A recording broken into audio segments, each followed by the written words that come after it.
Bienvenidos al departamento de Cundinamarca.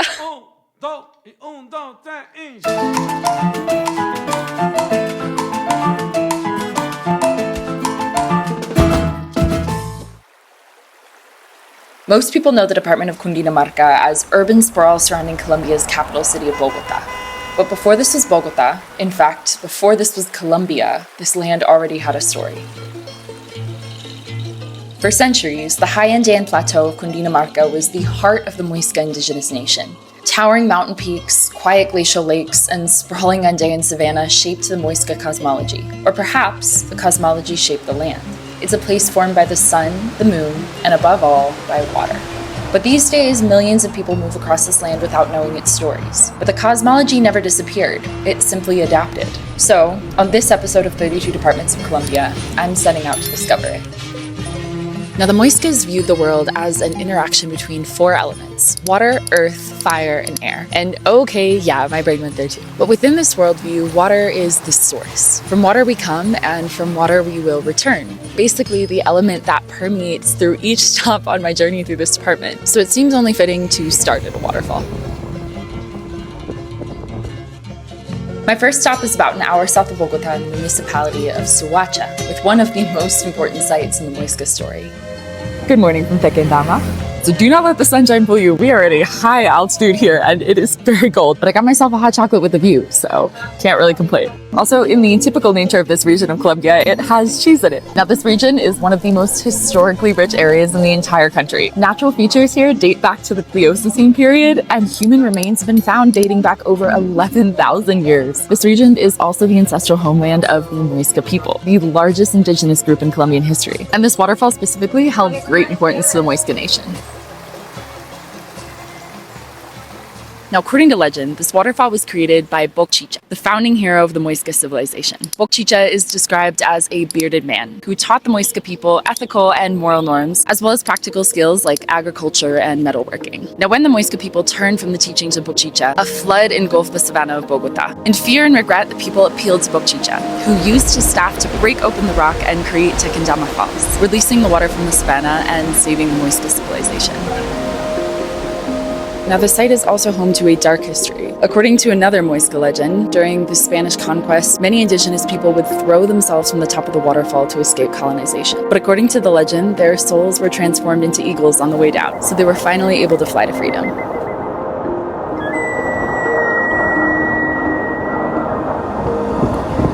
Hola, amigo! Now, the river that flows into Tequendama Falls is known as the Bogotá River and actually represents the departmental line between Bogotá and Cundinamarca. Now, the river has a deeply complex history. Many years ago, it represented a life source for the Muisca people in this region and is one of the main reasons that so many indigenous settlements existed here. However, over time, poor living conditions and improper waste disposal have led the river to become one of the most polluted in the entire country. Now, efforts are in place to clean the river up, but this is a deeply complicated and systemic issue. However, despite many complexities, the Bogotá River is still a major life source, much in part to right here, El Embalse de Muña, which collects water from the Bogotá River to provide power to over 2.4 million people in this region.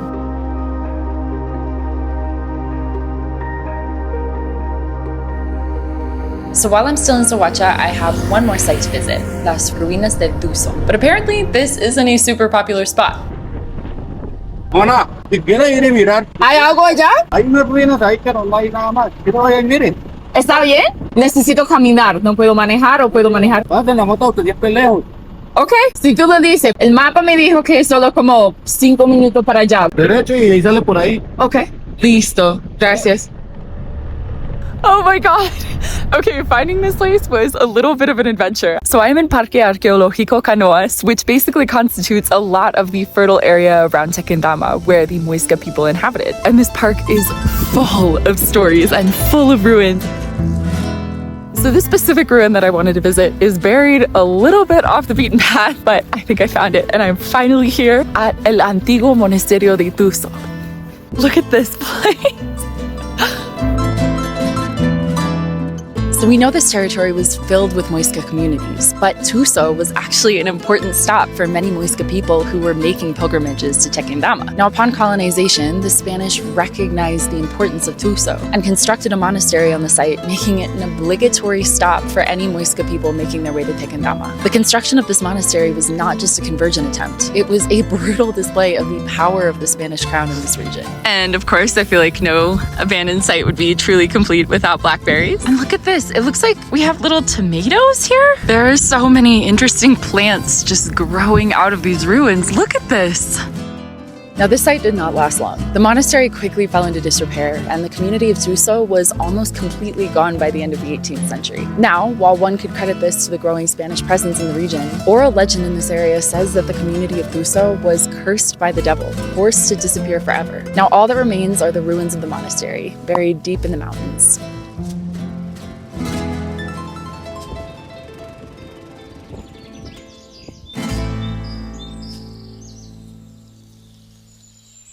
Now, in the Muisca worldview, water represents birth and fertility, but also transformation and return. It's believed that the original mother of humanity, Pachue, was born from the water herself, emerging from a lake carrying a young child in her arms. When the child was grown, the two became lovers, traveling around this region and populating the earth together, becoming the original ancestors of humanity. When their job was done, the two returned to the lake, where they transformed into serpents beneath the water. Now, this morning I'm in the town of Facatativa to the west of the department of Cundinamarca to visit the Piedras del Tunjo archaeological park.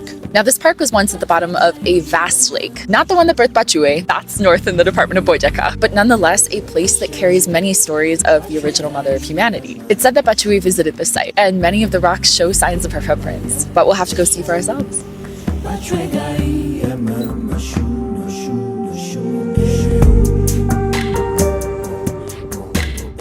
So I've made it to the park, and can y'all see the footprints? Look at all of these. Todavía está tempranito, pero está tan tranquilo acá. Es que no hay sonido afuera de los aves y mis pies en el suelo. Y hay una energía profunda. Puedes sentir que hay historias en todos los lados, en todos los rincones. Now, in some places along the rock, the footprints are actually chipped away to create space to paint. Now, the Muisca were known for their pictographs, and while there are examples all over the department, this is the largest collection in Cundinamarca. It's theorized that many of the pictures here have to do with Pachue, from imagery of serpents to symbols of fertility. However, there are also plenty of paintings depicting abstract figures that remain a mystery to this day.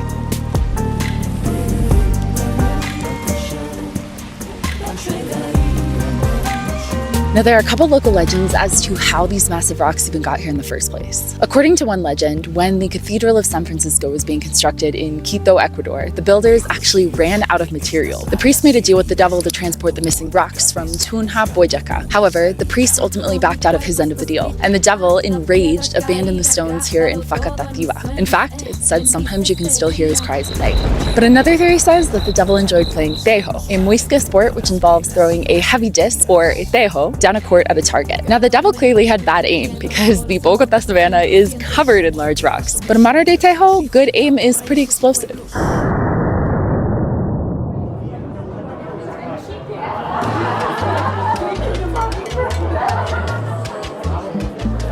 So it's Chaya's first time playing tejo. Yes, I'm gonna beat you. Hardest strength. That was so sad. Now, tejo is still played all over Colombia. In fact, it was named the national sport of the country in 2000. But the sport has evolved since its indigenous origins, with the Spanish introducing packets of gunpowder into the game. The packets are arranged around a metal ring, meaning when a tejo comes in contact, you'll celebrate with a bang. If you have good aim, that is. Apparently, ours is no better than the devil himself.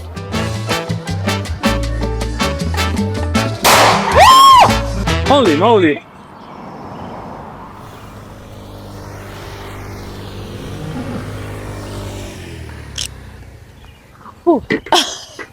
So today I'm on my way to one of the most important sites in this region, Laguna Guatavita. So you may have actually heard of Guatavita without realizing it, because it's actually from this site that the legend of El Dorado was born. For centuries, explorers flocked to this region in search of gold, motivated by wealth and greed and power. But the true origins of this legend were never about taking, they were about giving. Sasbichasiegua, ¿quiénes son nuestros abuelos? A través de esa pregunta de saber quiénes fueron nuestros abuelos, qué hicieron, nace una curiosidad de conocer más acerca de la importancia de nuestras raíces. Y al descubrir esa importancia fue como venir a trabajar en este sitio y dar a conocer parte de esas raíces. Desafortunadamente no todas las personas son conscientes de las comunidades indígenas que tenemos, entonces este es un gran espacio para enamorarnos más de nuestra tradición muisca. ¿Esta casa es femenina o masculina? Si ingresamos, tiene 4 paredes centrales, es femenina, ya que cada pared representa un elemento. El elemento es Sie, agua; el elemento Hicha, tierra; el elemento Fiba, aire; y el elemento Gata, fuego. La función de los 4 elementos: mantener equilibrio y armonía en la naturaleza, al igual que la mujer mantiene equilibrio y armonía en nuestro hogar, en nuestro corazón. Por eso es una casa femenina. ¿Me puedes explicar un poquito sobre la cosmología muisca? Mi abuela me lo explicará más con una cebolla cabezona. Uno la corta y aparecen unas capas. Para nuestro mundo tenemos 4 capas hacia arriba, 4 hacia abajo y una en el centro. Los 4 de arriba son todo lo masculino, el fuego y el aire, y están guiados por Suba, el sol. Los de abajo es lo femenino, el agua y la tierra, están guiados por Chía, la luna. Entonces nosotros estamos en la mitad para mantener todo ese equilibrio a través de esos 4 elementos. Entonces esta es una montaña que queda en esta la laguna. Entonces la parte femenina con la parte masculina para crear, podemos decir, una gran energía en la ceremonia del dorado. Tomsaki Kashiwaya traduce ombligo de nuestra madre tierra. Para mis abuelos, la Sierra Nevada de Santa Marta es el corazón del mundo. El Amazonas el pulmón y esta laguna el ombligo, por donde recibimos la información de nuestra madre. Por eso muchas comunidades indígenas vienen a este lugar a hacer rituales. Now, this site was of incredible importance to the Muisca people. It was here that a major religious ceremony took place in worship and adoration of Chia, the spirit of the moon. First, the chief, or Sipa, would cover himself in gold dust in preparation for the ceremony. Accompanied by priests and treasures of gold and emeralds and figurines, he would paddle a raft to the center of the lagoon, dropping the treasures into the water on the way. Finally, the chief would submerge himself in the water, washing away the gold dust as onlookers celebrated from the shore. Now, while the Muisca people viewed gold as a way to connect with the gods, the Spanish had a different mindset. After the story of a lake filled with gold reached the ears of conquistadors, hundreds flocked to the site with futile attempts to drain the lake and retrieve the gold. Regardless, thousands of pieces were still stolen, some of which have never been recovered and restored. But the energy of this site remains, a place of offering, of giving, and of connection to the land.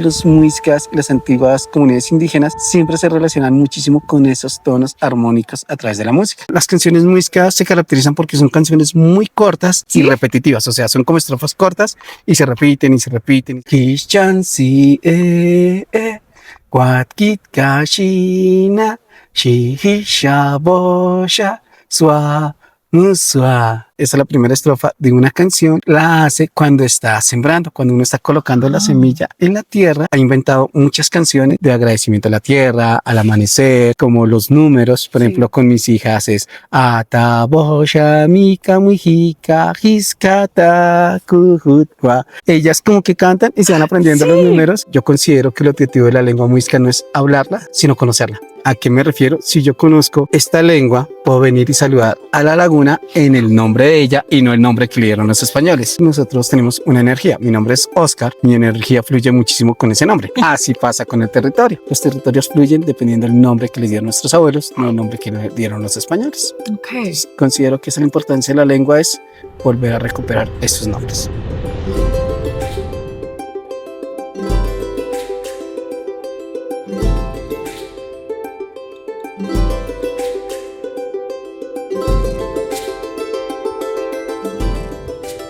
Entonces estoy tomando mi segundo café con leche del día en el pueblo de Guatavita.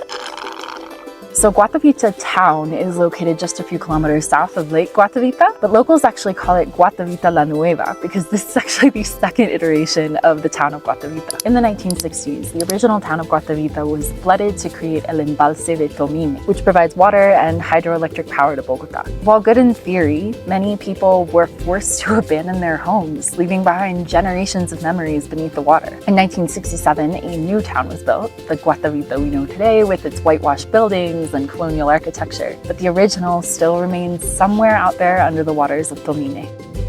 I feel like the story of Guatavita reflects the Muisca cosmology, a town destroyed by water, just as Boca Chica flooded the savannah. But then, the town reborn from the lake, just like the original mother Bachue. From water we come, from water we return.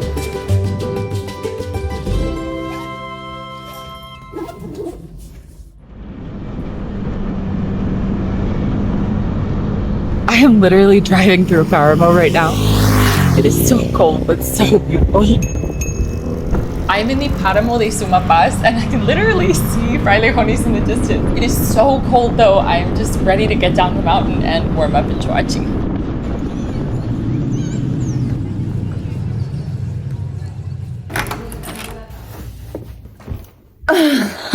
So I'm actually making my way down the mountain to the city of Villavicencio, which is actually the capital of the next department I'm visiting, so shameless plug, but go check out my meta video. Now I've stopped along the road in this town called Choachi, which is just a couple kilometers outside of Cascada La Chorrera, or Colombia's tallest waterfall. The drive to get here I think was one of the coldest things I've experienced in all of my motorcycle travels in Colombia, but I made it here in one piece. I'm gonna get a good night's sleep before my big hike tomorrow and warm up a little bit. So it was a misty morning in Choachi. Choachi is down there, and I just drove up this road, and now it is gloriously sunny.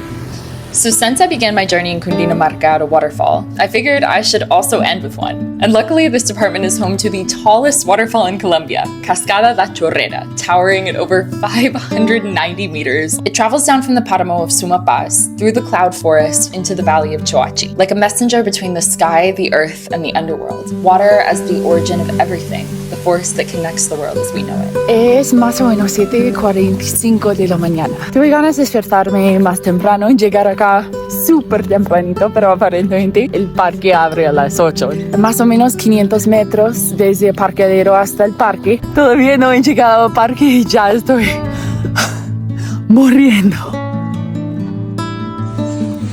Hola, hermosa, preciosa, perfecta. Okay, I got my wristband, I'm starting the trek, and look who is here with us. Tengo un guía oficial. Oh, okay, toma tu tiempo. Okay, y'all, check this out. I got a little goodie bag with my entrance to the waterfalls, so I'm gonna see what's in this. Rain poncho, bottle of water. We have an apple with some kind of cracker. Okay, last but not least, we have a chocolate jet.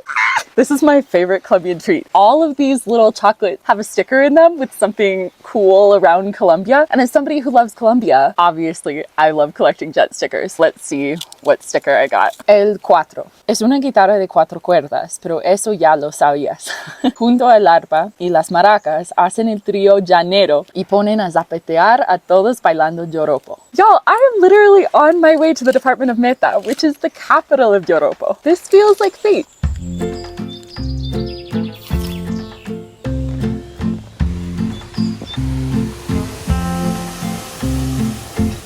Now the beginning of this hike is easygoing, past a smaller waterfall called El Chiflón. But from here, to make it to La Chorrera, the only way to go is up. Let's go.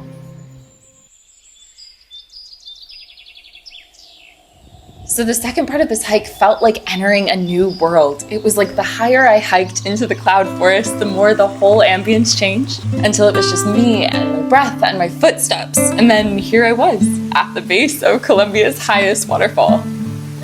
It's honestly a little bit strange because from here you can only see a part of it. It still looks huge, but you just know it continues on and on and on and on. It really feels like a full circle moment to have started this video at a waterfall and to end at a waterfall, and the tallest one in Colombia at that. I think this region of Colombia just holds so much history, and you can feel it in every corner. It's like every rock, every waterfall, every plant has a story. To just be able to walk and to listen feels like the perfect way to end this video, and the perfect way to end my time exploring Cundinamarca. Obviamente no puedo decir por lo que deseaba ya en el árbol de los deseos, pero puedo decir, esta venta mía, visitar todos los departamentos de Colombia, me ha dado tanto propósito, tanto amor, qué honor es conocer este país, y espero que puedo seguir explorándolo.